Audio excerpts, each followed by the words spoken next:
আসসালামু আলাইকুম। আমার নাম আরমান ইসলাম। আমার মা নাই। আমার মা 3 বছর থেকে আমার খোঁজ খবর নেয় না। আমি আমার দাদির সাথে থাকি, দাদির সাথে খাওয়া দাওয়া করি।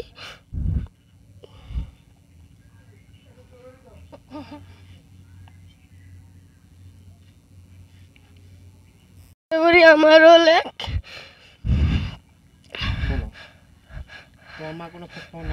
না, আমার মা আমার কোনো খোঁজ খবর নেয় না। আমার মা অন্য জায়গায় বিয়ে করেছে।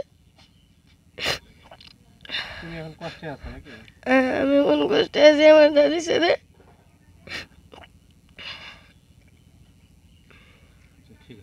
মানুষের বাড়ি কাজ কাম করেছি, মা থালি মানদান কাপড় ধোয়া এঙ্গড়ি আগে সাগে দেও, অঙ্গুরিয়া যা দেয় তাই খাও।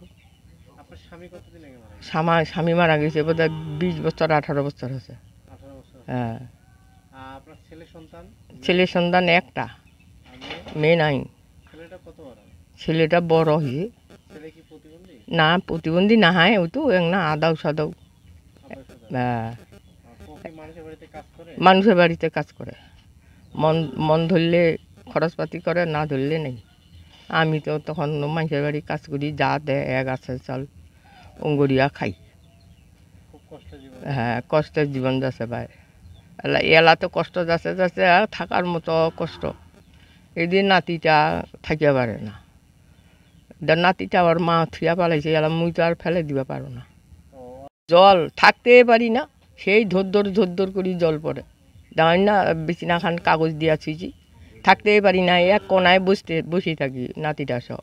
আমি বৃষ্টি আসলে আমি থাকতে পারি না, কাগজ মাথা দিয়ে বসে থাকি, তো কিবা করিয়ে থাকি। আজকে আমি বসে আছি, সারা রাত বসে আছি, পানি যখন থাকি পরিবার দিচ্ছি, বিছানা টিছানা সবগুলা ভিজি সারা হয়ে গেছে, কোনোখানে ছুঁতেও পারি না, কিবাও করতে পারি না।